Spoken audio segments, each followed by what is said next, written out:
I help people feel better. I help people do more in their lives. And I help people live better lives.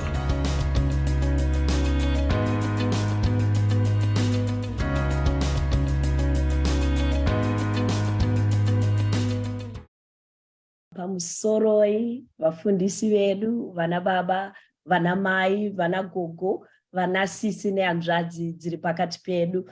Ndakuteedzerawo zvandadzidziswawo zvandanzwawo, all protocol observed. In case ndakanganwa. In case ndakanganwa kuti ndinenge ndasiya vamwe. Saka ndinokutendai madekwana ano nemukana wamandipawo wekuti ndiuye kuzokoverana nemi kuti tizotaura nenyaya yemental health. Sekutaura kwaita mufundisi ndave ne37 years ndiri muno muAmerica. Saka chekutanga chinotanga kubiwa chishona chedu. Saka ndichaita show English pandinokwanisa pese ndinenge ndichitsanangura nechishona, asi kuti zvimwe zvinenge zvakanyorwa nechirungu, asi ndichaedza nepandinokwanisa pese kuti ndinge ndichitsanangura nerurimi rwaamai kuti tinyatsonzwisisana, nokuti nyaya yemental health zvitsva kuvazhinji vedu, zvitsva zvekuti tikwanise kugashira kune vakawanda vedu nekukura kwatakaita uye maziviro ataiita mental health asiyana. Ndo zvandiri kuda kuti nhasi uno kuti tibve pakufunga kwekare tiuye pakufunga kwaiye zvinezvi about mental health. Saka ndaita mental health awareness, asi kuti chikuru chacho tiri kuda kuti tiite overcome stigma.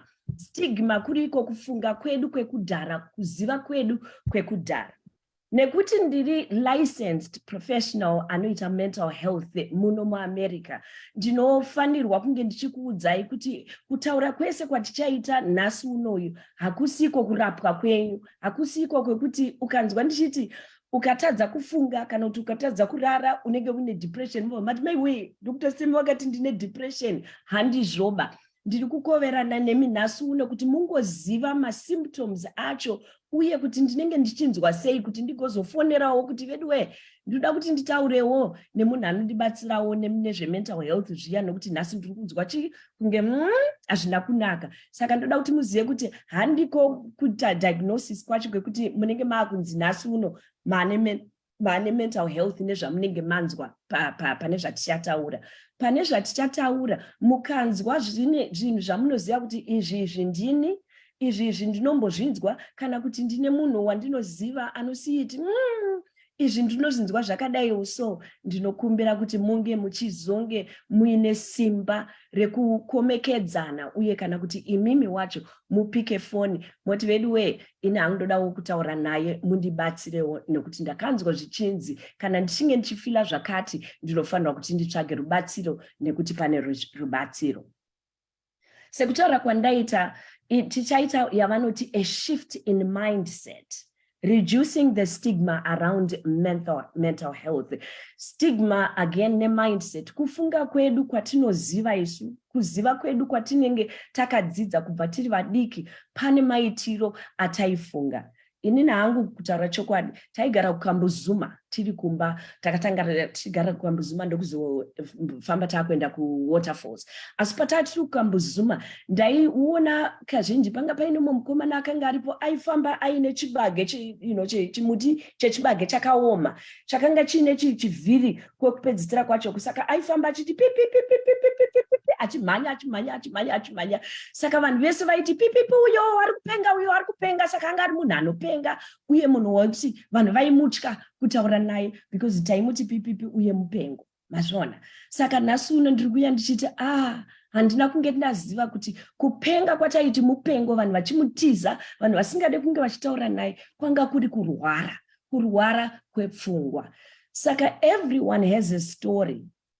Mumwe nemumwe wedu tine nyaya vadikani, tine kukura kwatakaita, tine zvinhu zvakaitika muupenyu hwedu zvisingataurike, zvinorwadza, zvimwe zvausingakwanise kukoverana nevamwe. Hanzi everyone has a story that will break your heart.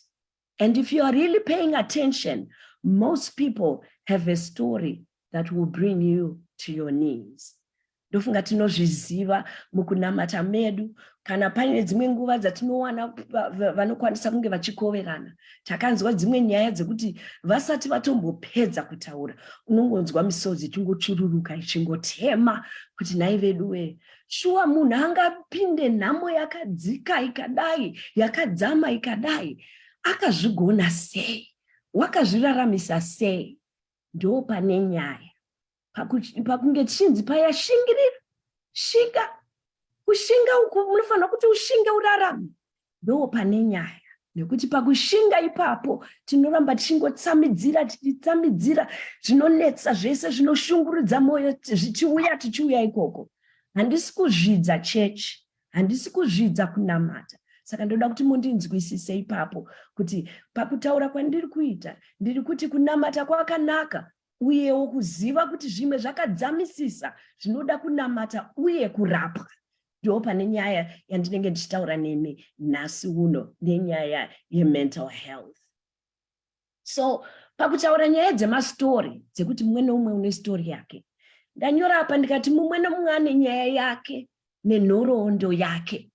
Mumwe nomumwe ane nhamo dzake, zvibingampinyi, zvinoshungurudza, zvairwadzisa moyo, zvinovarwadza ivo nenyaya yavo.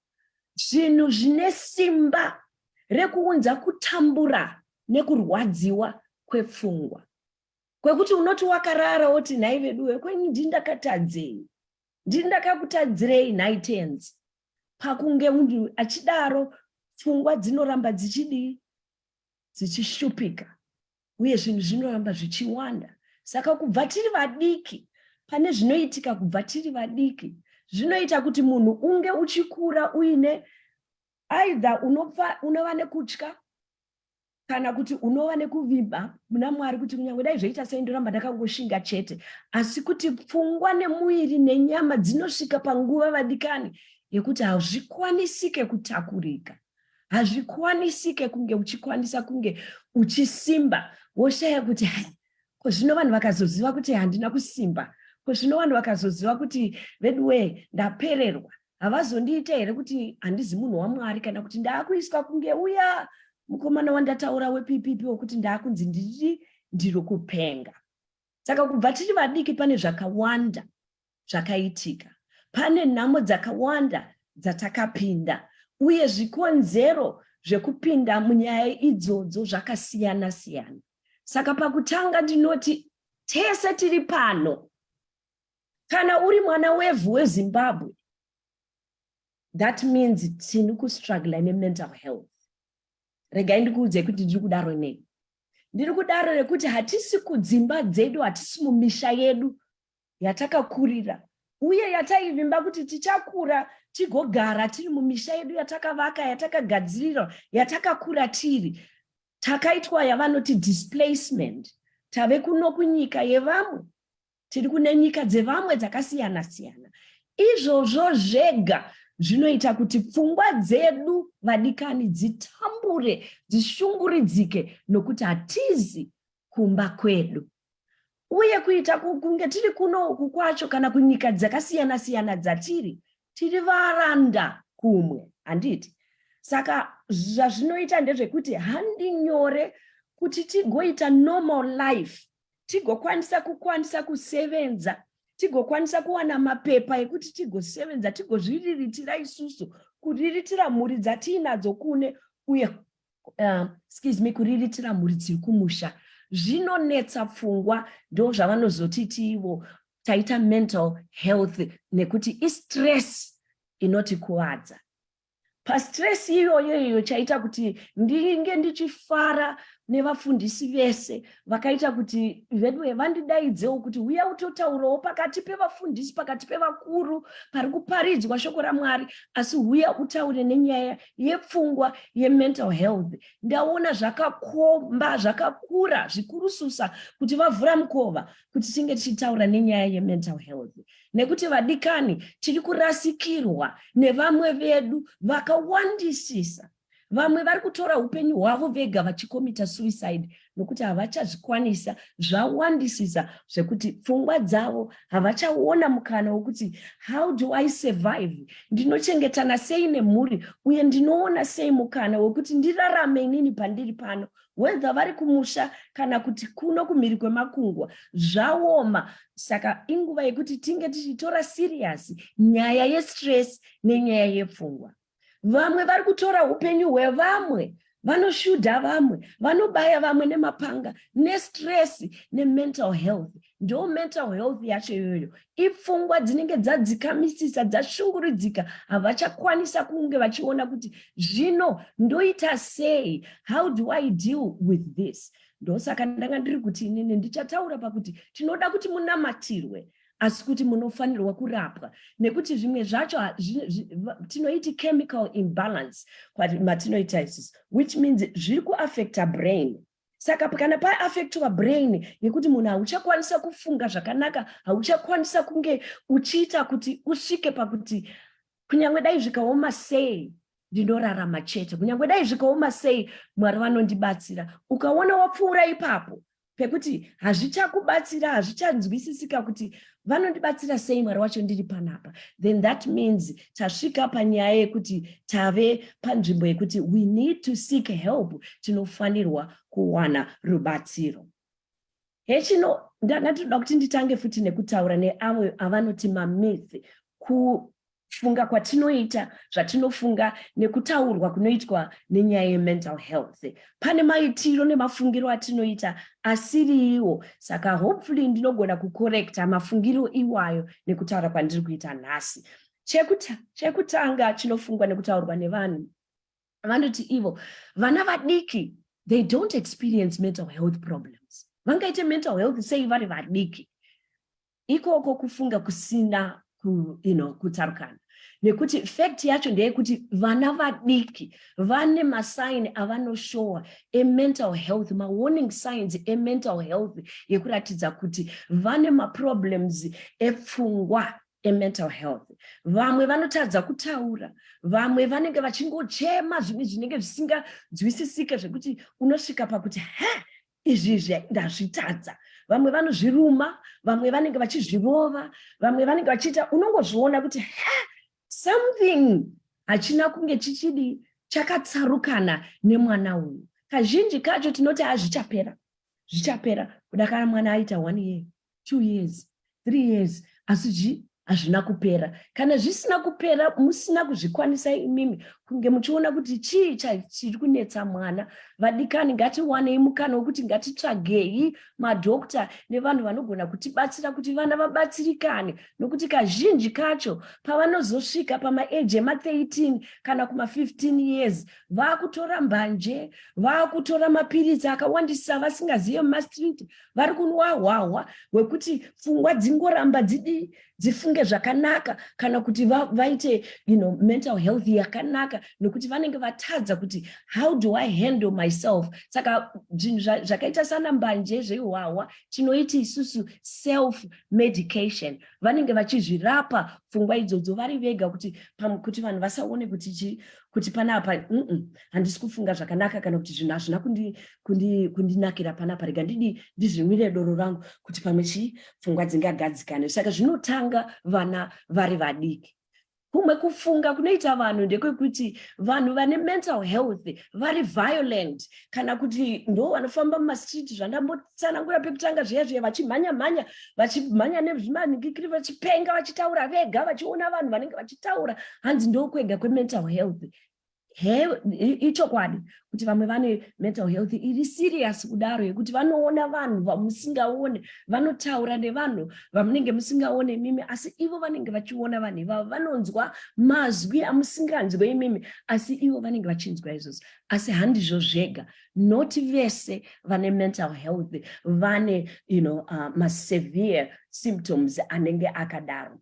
Saka vanhu vazhinji vane mental health havange vachipenga kana kuti vachinge vaine hasha kana rukasha runenge zvakadaro. In fact, research inongotiwo panongoti ne3 to 5% vanhu vane serious mental illness inenge yakadaro yekuti munoona kuti panapa munhu ari kutaura ega kana kuti ane kuita zvinhu zviri violent zviri serious zvemental health.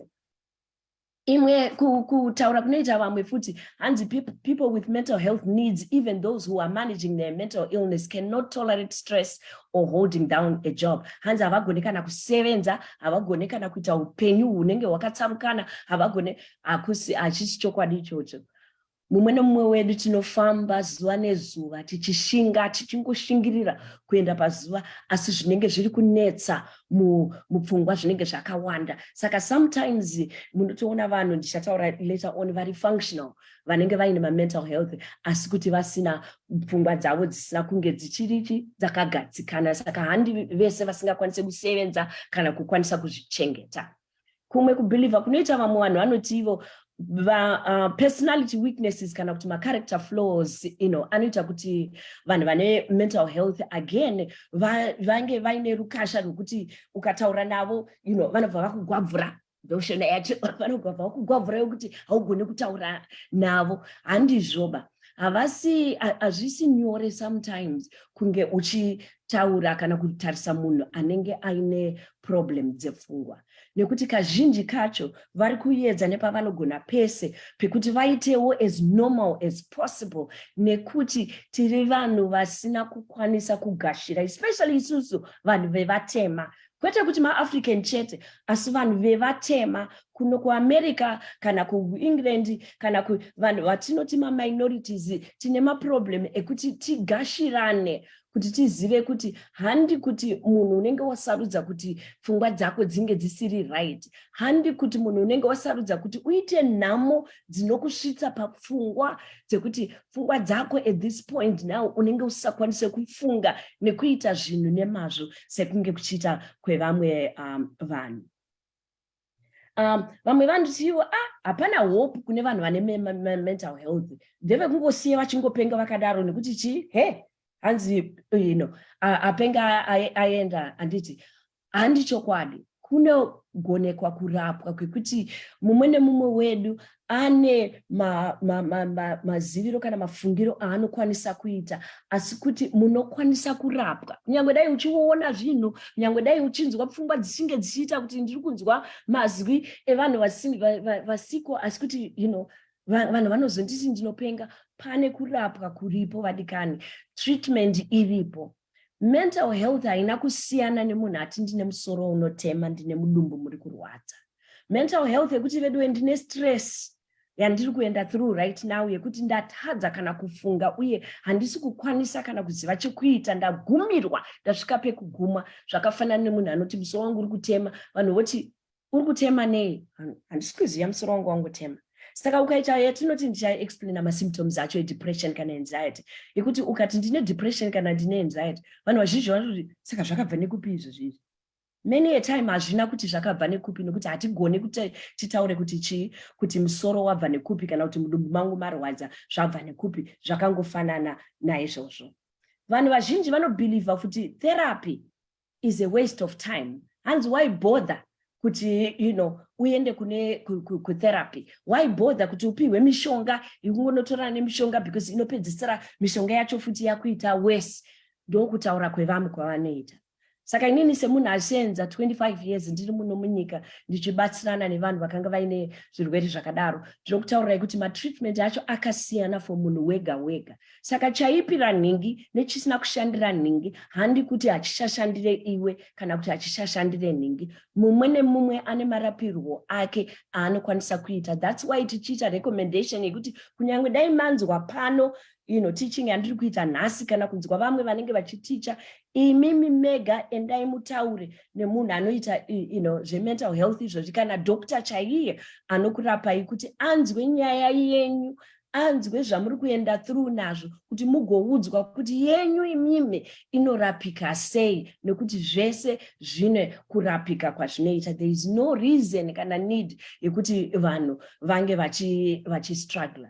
sometimes kungotaura chete kwekuti titaure kunokwanisa kubatsira munhu kwekuti ndifunga ndinombozvifunga kuti ndifunge kudaro, handinombozvifunga kuti ndizviite zvakadaro, pfungwa dzobva dzanyevenuka. Sometimes zviri deeper than that, zvekuti kutaura kwega hakubatsire, saka unobva waita kunge saka ini ndichitaura ndega natherapist uyu, sei ndisiri kurarama, sei zvisiri kuita feel better. It means zvako zvinenge zviri more severe, zvinenge zvakuda kuti zviite mushonga nekutaura nekunamata zvese pamwe chete kuti ubatsirikane. Hapana chakaipa pane zvese, kusanganisa zvese zvakanaka, nekuti chido chedu nerudo rwedu sevanhu vechechi, sevanhu vanorapa, sevanhu vari mucommunity, sehama neshamwari, ndechekuti mumwe nemumwe wedu ararame, apone uye munzwe zvakanaka, musange muchirwara nemuviri kana kurwara nepfungwa. Ndiende andoziva kuti time yedu, hanzi prevention doesn't work, it's impossible to prevent mental health. Ndokutaura kwandamboita kwekuti ngativhurei pfungwa dzedu kuti zviri possible kuti tiwane kurapwa, zviri possible kuti tikwanise kunge tichiwana marapiro. Again, ndinotenda kuti tave kutaura musvondo nenyaya yemental health, tave kusunungurwa mupfungwa nenyaya yemental health tiri pakunamata, nekuti chinhu chikuru chekuti tinge tichiziva kuti pane zvimwe zvinoda kuti tiende kunze kwekuti tiwane madokta anogona kutirapa. Mental health, sekutaura kwandaita, yakafanana nezvimwe zvirwere zvese zvinorwadza muviri. Mental health zvirwere zvinorwadza pfungwa. Hanzi nevamwe asi hazvina chiKristu mukati zvekuti unge une mental health izvi. Hazvisi zvinhu zvaMwari zvekuti tiite acknowledge kana kuti tigashire kuti pfungwa dzinogona kukanganisika. Vadikani, chinhu chinoitika kwatiri tese.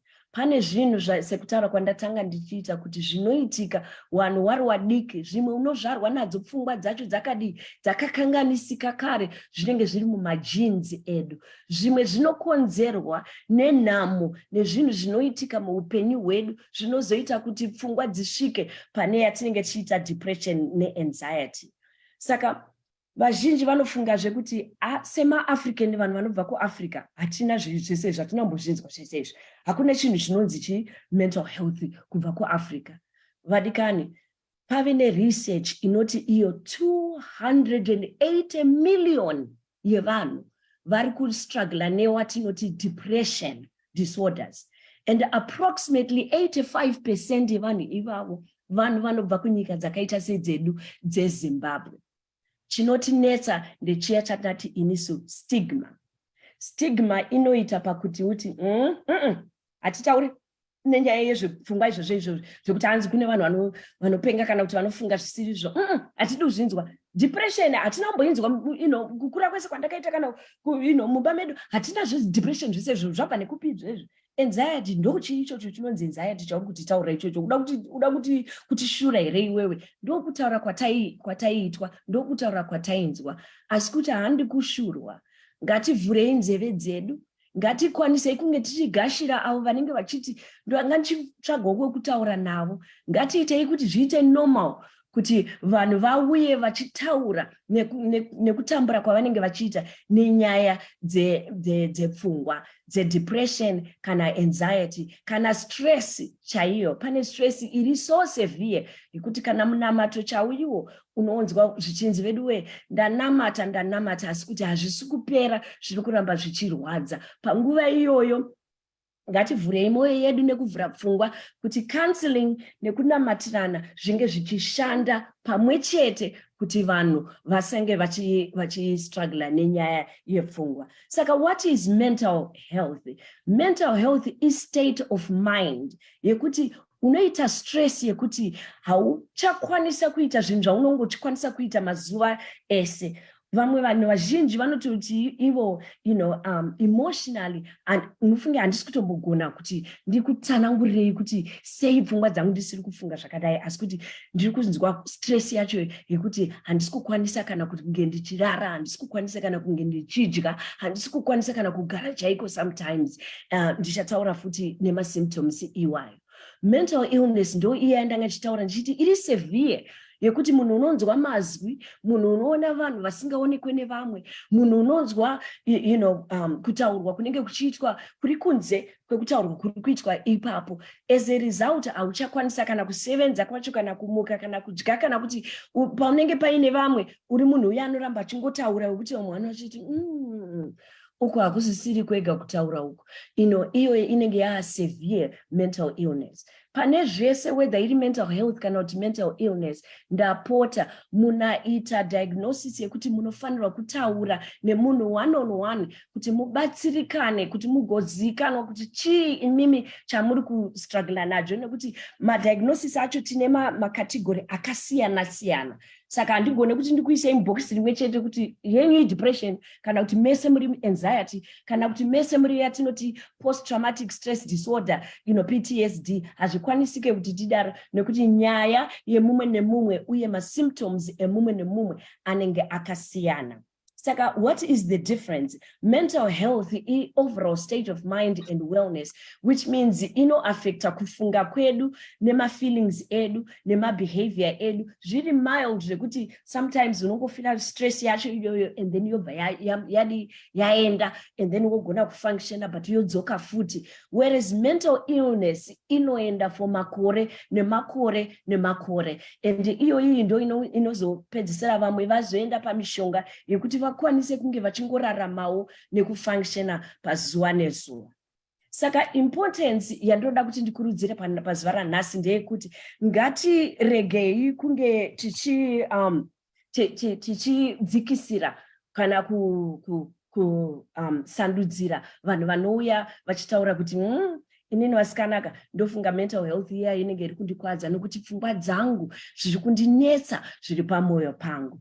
Like I said, kune vanhu vakawanda statistics again yemuno muAmerica chete ikuti 1 in 5 adults tiri ndofunga 153 nhasi uno, saka 1 in 5 of us ane mental health. Pandaikura ini ndakaenda kuchikoro form 1 kuSt. Augustine's Mission. Kwakaitika hondo paSt. Augustine's Mission.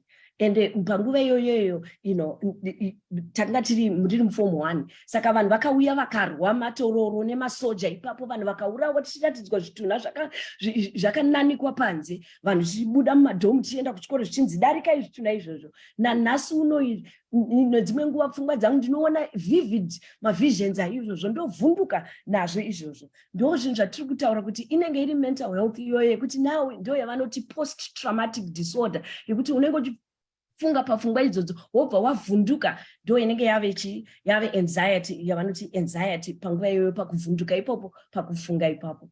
Pakudaro zvakare pane vanhu vanoita yatinoti depression. Depression inoita kuti usakwanise kana kumuka mazuva, unoti munzwa muiri uchingorwadza, zvinotorwadza nemabhonzo ekunzwa kuti muiri uri kurwadza, uye pfungwa dzacho kunyange dai ukati nhai veduwe chii chiri kundirwadza handisi kutomboziva kuti chii. Kazhinji kacho ipfungwa dzezvinhu zviri kuitika muupenyu hwako panguva dzino zvinobata pfungwa, zvodzamisisa pfungwa panguva idzodzo zvekuti newe unotadza kana kushaya kuti woita sei. Ndiri kupfuura apa because handisi kuda kuti ndiri kuona kuti nguva dzacho dzinenge dzakundingovairira. Saka pane yatinoti functional depression. Panguva ino ndatoda kuti ndikurimind, remember kuti ndamboti inini ndikati kuti munhu une mental health hazvireve kuti uri munhu anopenga asingagoni kutaura kana kuti vanhu vanenge vachiti one uyu ari kupenga chete. Munhu unotogona kunge uchimuka uchisevenza uine mhuri yako uchiita upenyu hwako zvakanaka. Saka vana mai vakabara, kana paina vana mai vakabara vazhinji venyu muri pano vakaita vana, pane yavanoti postpartum depression, yekuti kazhinji kacho vana mai vazhinji havazive kuti kana uchinge wabara zvinoita kuti body yako inge ichiaffectwa, zvekuti kazhinji kacho vamwe vana mai havagoni kuyamisa mwana, vamwe vana mai havagoni kana kubata mwana chaiko mwana wacho iyeye, vamwe vana mai havadi kana kutombomuona mwana wacho ipapapo. Saka mental health problem inenge yakuitika futi ipapo, inenge yaaffecta chii pfungwa. Saka kazhinji kacho vana mai vanenge vari vazvere zviya zvika pfungwa dzacho dzinoita stress iyaya yekuti kazhinji kana tisina kunge taziva kuti pamwe vaita yavanoti postpartum depression, ipapo vanopinda pakusuwa, pakudzikamisa, asi kuti voshinga zvakare kuti varamba vachienda nekuenda nekwemazuva nemakore. Kana postpartum iyo isina kumbenge yadhirwa nayo, munoona neupenyu vanoramba vachizoita yavanoti anxiety manje, yekuvhunduka, yekungotya. But zvakatanga panguva iya yavakaita vana. Ndosaka ndichiti inini it's important kuti munge muchikwanisa kunge muchitaura nemunhu, nokuti tinodzokera kwese ikoko kuda kuona kuti chii ndepapi pazvakatangira uye chii chiri kunetsa pfungwa kuti musvike pafungwa dzekuzofunga kana kutambura panguva inenge yakadaro. Saka vanhu vazhinji vari yatinoti high function, vanenge vachitoenda mudzimba dzavo vachitoenda kumabasa, asi kuti ndofunga muno muAmerica mazviona kuti munongoere kana maona vamwe munhu anouya kumabasa ouya akushudha vanhu voti wait a minute, akauya kuzoshudha vanhu nei? Nekuti anenge atambura for a long time nedepression iyo, asingatauri nevanhu, tsvage rubatsiro, treatment, and then mumwe musi zvozongosvika kumusha vaiti ivo dzinongosvika dzadambuka pfungwa dzacho. Saka ndiri kuti inini kune treatment, musange muchitambura muri mega. Sezvo tataura nenyaya yedepression, anxiety, izvozvizvi nema-mental health aya, vazhinji vanoti zvinobva nekupi? Sekutaura kwandaita pekutanga, zvimwe zvinobarwa zvakadaro, yatinoti genetic kana kuti biological. Zvizhinji zvacho zvinozobuda nekukonzerwa nema-life experiences. Sekutaura kwandaita COVID-19 iyi kuuya kwayakaita yakawedzera pamusoro pedzimwe nhamo dzanga dziripo kare, yakawedzera pamusoro pekumwe kutambura kwanga kuripo kare. Saka iye zvinezvi kurwara nekushayika kwakaita vanhu, nekutadza kuenda kumisha, kuenda kunoviga vanhu, nekutadza kunge vamwe nanhasi vachiri kuedza kuti vasangane nehama neshamwari dziri kune dzimwe nyika, vamwe vachiri kumusha, vamwe vazhinji havana kana nemapepa vachiri kuedza kuita mapepa. Zvese izvozvo zvinoita kuti life experience inokuwanzira kuita mental health yekunge munhu nawo yatinoti depression kana anxiety. Vazhinji vacho vamwe vanobva vaonda voluza weight, vamwe vanoita weight yakawanda vogena weight inenge yakawanda. Saka pane kuti muti munhu iwe wabva wakora kudaro, kubva wafuta kudaro, kazhinji kacho ndechikubvunza kuti uri right here umwe wangu, zvinhu zvese zviri right, chii chiri kuitika? Mukapa mukana wakadaro, sometimes munongoona munhu otanga kuchema, sometimes munongoona munhu ongonamba akanyarara, misodzi ndiwo inongoramba yangochururuka, kuti pane zvizhinji zvinenge zvakadzama zvinenge zvichivanetsa. Saka kazhinji kacho kuma hairdresser, ndaidiro ndine muningira wangu Stabile, ndofunga ndambomuona ari apapa anoita zvehairdresser. Ndinoti nguva zhinji ndikaenda kwaari ndoti imi ndimi matherapist makuru. Ndikaona vafundisi kana vaparidzi kana ma-intercessors ndoti ndimi matherapist makuru.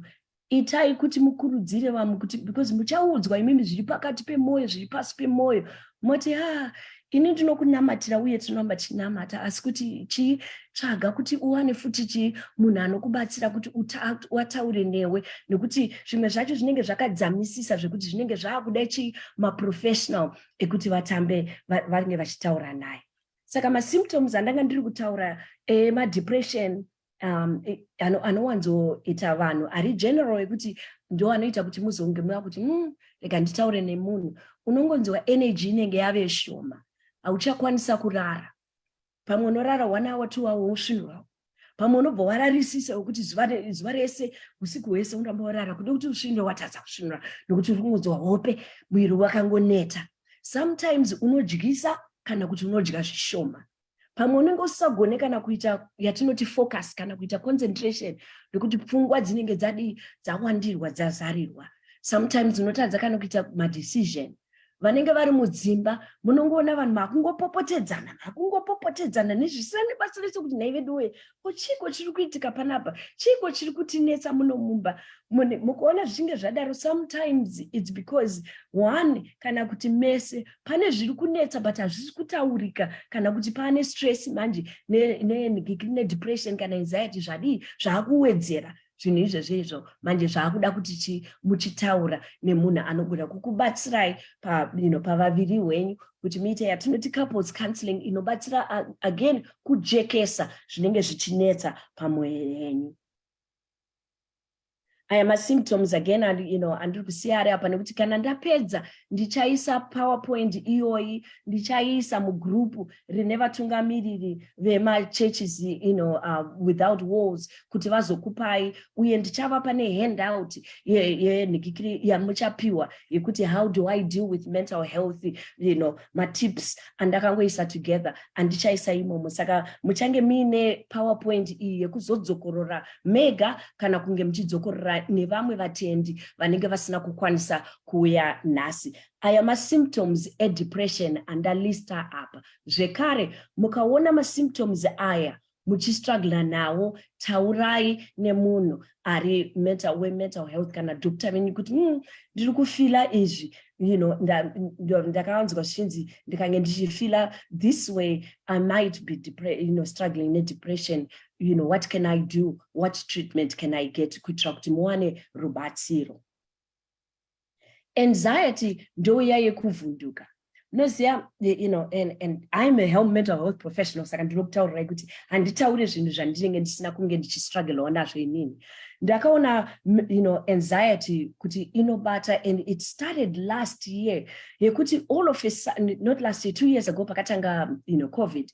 Yekuti all of a sudden ndakatanga kuvhunduka kwekuti ndichienda pakompyuta ndisati ndataura munhu ndaingonzwa mwana kutanga kurova ndikati kusei ndiri kuvhunduka because takawandirwa nevanhu vakainge vachiuya for counseling, and izvezvi maofisi akavharwa saka takuita counseling pamakompyuta kudai kana pamafoni. Saka vanhu vaiuya back to back vachiuya negrief counseling yekunge varwara ivo kana kuti vashayikirwa. Saka as a result yekunge tichitaura nevanhu vakawanda back to back takakanganwa kuti inesuwo matherapists we have to take a step back, tichitorawo mabreaks, itawo take care of ourselves nekuti tiri vanhu venyama. We were also losing loved ones, we were also getting sick. Ndopandakatanga kunzwa hana kurova, ndopandakatanga kuona kuti kana kurara kwacho kwakunetsa mental health iyoyo. Saka what did I do? Ndakaita zvandiri kukutaurirai nasuno, kwekuti ndakataurawo nadoctor, ndikataurawo nomwe therapist andinotaura nayo kuti nditi ineniwo ndoda kugarawo pacheya pekuti nditaurawo newo kuti neniwo zvakundinetsa izvi nokuti zvinotrigger mamwe maproblems anenge ari muupenyu wekuti nawo unenge wakutanga kuvhunduka zvakawanda. Saka kazhinji kacho tine again tikadzokera kune zvatakaenda through tiri kumamisha kwedu nekuzouya kwataita mhiri kwemakungwa kuno nekutambura kuri kuitika kuno mhiri kwemakungwa nekuwedzereka kwekutambura kuri kuitika kuno zvinoramba zvichiwedzera nawo nhamo dzepfungwa dzekuti tinofanira kunge tichizviita take care of.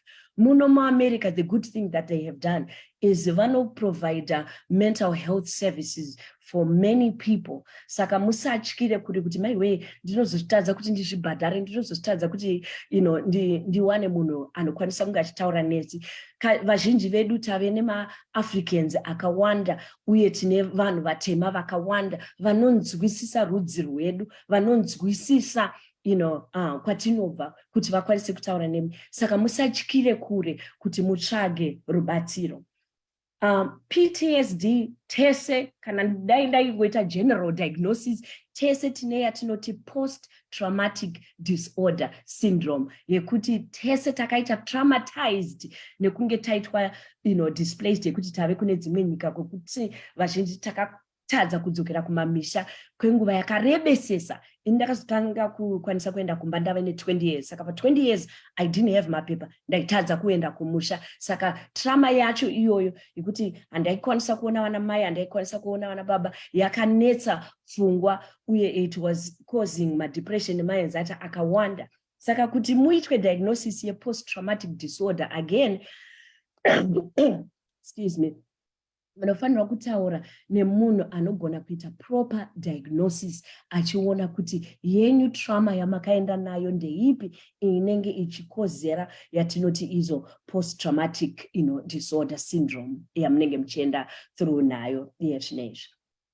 Saka steps to cope with mental health stigma stigma. Mental health is nothing different, than a headache kana kuti medical problems. Zvakangofanana.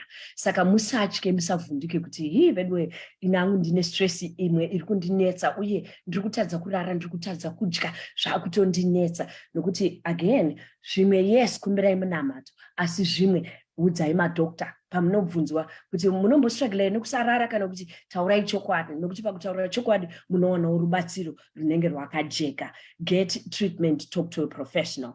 Musange muchiti mimi kana ndaita pfungwa idzi dzakadai, that means vanhu vanozonditi ndinopenga, vanhu vanozonditi pamwe handisina kusimba, nokuti kusimba kwenyu kunge kumadaira kuti ndinowana rubatsiro, nokuti makainge muchifila beta munoitawo zvinhu zvakawanda uye munorarama kwenguva yakareba. Saka kazhinji kacho vanhu vanozopedzisira vakuti ndave nemusana uri kurwadza, veduwe musoro wangu unoramba uchingotema, veduwe makumbo angu anoramba achingorwadza, kandi ipfungwa dziri kudii dzakawanda dzinenge dziripo nestress inenge iripo nawo inenge yakukonzera chimwiri kuti inge ichirwadza. Vamwe vacho kazhinji kacho hazvipore, maoko angu arwadza, musana wangu warwadza, uzoti muri kufungei? Kuti kufunga tobatanidza manje kufunga kuya nezvinenge zvichiitika, ona kuti vakangofunga zviri different kana kuti vakabatsirwa kudhila nepfungwa dzedzo, ufunge nhasi ndarara zvakanaka, nhasi ndaswera zvakanaka, nekuti pfungwa dzinenge dzarerukirwa. Saka dhilai nemental health uye dairai kuti mental health chirwere chinobata tese tese. Exercise yakanaka inobatsira, self care ndio number 1, and exercise inenge iri pamusoro self care. Musangogare musingafambi kana mumba imomo musingakwanise kufamba kunze, fanika kunana mai mashatini kuBoston kwa kutonhora, saka akuite kufamba panze. Asi mumba imomo unoona vachiisa pa YouTube vachifamba, vachiexercise, vachistretcha varimo, kana pafoni chaipo unoita exercise unoona pafoni uchiexercise uripo. Itime exercise.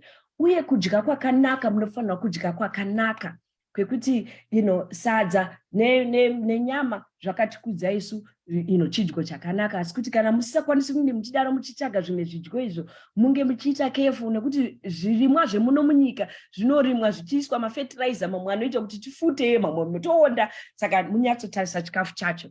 Uye kurara, vazhinji havarare wopedze kuita 8 hours solid, because nekusenza nekuita mabasa nekuita zvese munhu unoshaya nguva yekurara zvakanaka, zvinoita kuti pfungwa dzitadze kuzorora. Saka rarai muwane nguva yekuzorora, muchirara nguva yakakwana.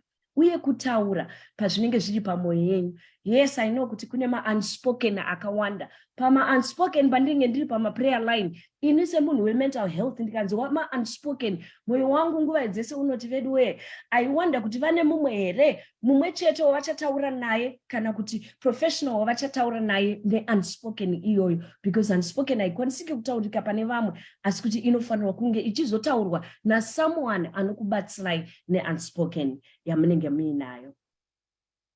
Again, kuita kuti munge muchi take care of your mental health, wanai nguva yamunoita runyararo, breathing meditation. Pakunge muchinamata mapedza kunamata, wanai nguva yamunongotsinzinya makanyarara, muchifema, muchiita yatinoti isusu breathing exercise. Kazhinji kacho ndinenge ndichiita daitanga tine nguva yakawanda ndinokuitisa iko kuti kana makavhara maziso enyu, count backwards, muchiita 5, 4, 3, 2, 1. Unonzwa pfungwa dzichidzikama dzichinyarara. Mongoramba makanyarara for kanguva kakati, makaita 5 minutes dzamunongoramba makangonyarara makangoti zii, muchingofema. Zvinoita kuti pfungwa dzirerukirwe, nekuti zvakawanda zvatinenge tichifunga panguva nepazuva nezuva. I'm not even looking kuti time yangu aihope ndichine time yakawanda, but ndakupedza. Resources, pastors, vafundisi vedu, vatungamiriri vedu, again ndinokutendai nekundipa mukana wekuti titaure nenyaya yemental health, uye tiite normalize kuti veduwe pfungwa dzinorwara pamunhu wese uye zviri normal Tine stress sometimes, tine depression sometimes, tine anxiety sometimes, yatinoenda through. Uye kune kurapika kunoitika, kuripo, kuri open to all of us. Asi kuti ngatikuruziranei, kuti tivhure, pfungwa dzedu, uye tivhure, that opportunity kuti vanhu varapike. Nokuti vazhinji vari kutya kunge vachijajwa, vazhinji vari kutya kuti kana ndisina kunge ndanzi namufundisi, kana kuti nevatungamiriri kuti it's okay kuti mutsvage rubatsiro pamwe hazvikwanisike kundidaro. Saka ndapota, vamwe vari kurwadziwa zvakadzamisisa, zvinenge zviri unspoken, even when they come to you havana kunge vachivhura kana kuti vachikwanisa kuwana simba rekunge vachitaura zvese. Saka kurudzirai wadikani kuti vanhu vawane kusungunuka mumachurches, mumagroups. Many of the pastors, because COVID-19 yakauya yaita kuti vanhu vazhinji tivhurike pfungwa kuti zvinhu zvakawanda. Saka vari kuita ma-support groups, mental health support groups, inenge iri depression support group, anxiety support group, couples support group, my individual support groups, ekungodila ne-mental health, vachitora ma-professionals anouyamo. Some pastors vari kuita brave enough kudzokera kuchikoro kuti vanodzidziswa nezve-mental health. That way, vaite vafundisi uye ma-mental health professionals. Saka ndinokukurudzirai kuti dai mazokwanisa kunge muchiramba muchidai muchiunza vanhu ve-mental health vachitaura nevanhu. Dai yanga iri nguva yekuti tinongoita open, ini ndogara ndakadai vanhu vachibvunza mubvunzo tichingotaura about different things chekuti vanhu vakwanisike kunge vachitaura ne-mental health. Kana muchisevenza muine mabasa, pabasa rega rega, especially muno muAmerica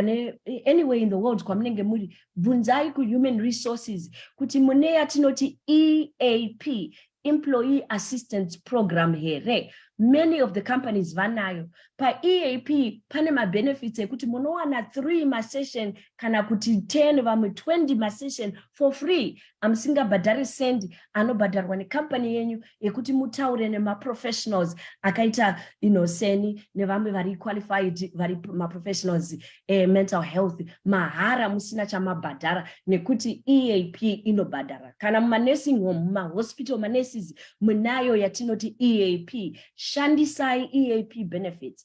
Havazive ma-employers enyu because vazhinji vanoti saka ndikaenda ne-benefit iyoyo ndikati ndiri kushandisa, that means mabosi angu vachabva vaziva kuti ndataura ne-therapist, saka ndine mental health. Kwete, havazive, everything is really confidential. Mukataura na-therapist, nyangwe dai muchitaura na-therapist anenge achiuya muhospital menyu kana pa-place penyu, havabvumidzwe kutaurira anybody else kuti mataura navo. Saka nobody else will ever know. Saka benefits iwaye kana musati mamboshandisa inonzi EAP, that means maruza ma-benefit for years and years ekunge muchibatsirikana kuti muzive kuti moita sei nevana vari kuchikoro, moita sei newenyu upenyu, ne-stress, moita sei pamwe maenda through divorce, moita sei pamwe marwara imimi maitwa diagnosed nechirwere chekuti muri kutambura nacho every day, but muri kutadza kuti manje ndodhila sei nadzo nhamo dzakadai. Pamwe muri kutambura nekubva kwatakaita kumusha, kana kuti nevanhu vari kumusha vekuti every day muri kupuwa mafone call ekuti mashaya kuti moita sei. Pamwe makarasikirwa,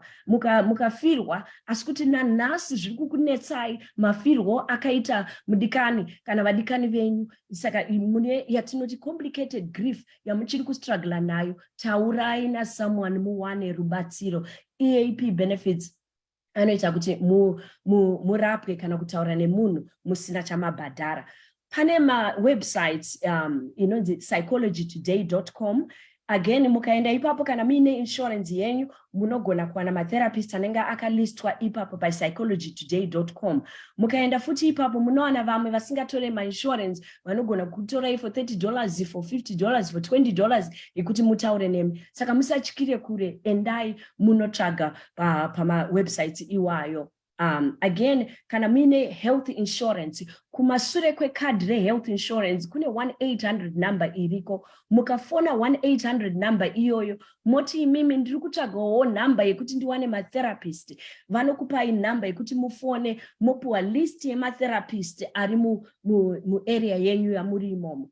the way yavanolista matherapists vari munotogona kuti ndoda munhu anotaura Shona, kana vakati hatina anotaura Shona moti mune here anobva kuAfrica, vanokupai anobva kuAfrica. Kana vakati hatina ari kuAfrica, ora chichini pai mubhoyi, ndoda mubhoyi, ndoda mukadzi, ndoda ane 50 years kana kuti above, kana kuti ndoda because ma 22 23 year old vakugraduateawo. Saka vanhu vazhinji vanoti handidui because haana experience, haazoziva zvaanenge taura. It's okay, munogona kuchoose munhu wamunenge muchida. Pamwe vanoti ndoda munhu wemurume ndokuti ndiye anogona kundibatsira. It's okay, munochoose wamunoda, but make sure kuti munoteka advantage yemabenefits iwayo, nekuti kazhinji kacho kana usingazive kuti how do I access kuti ndinowana sei rubatsiro, munoenda musina anenge akubatsirai.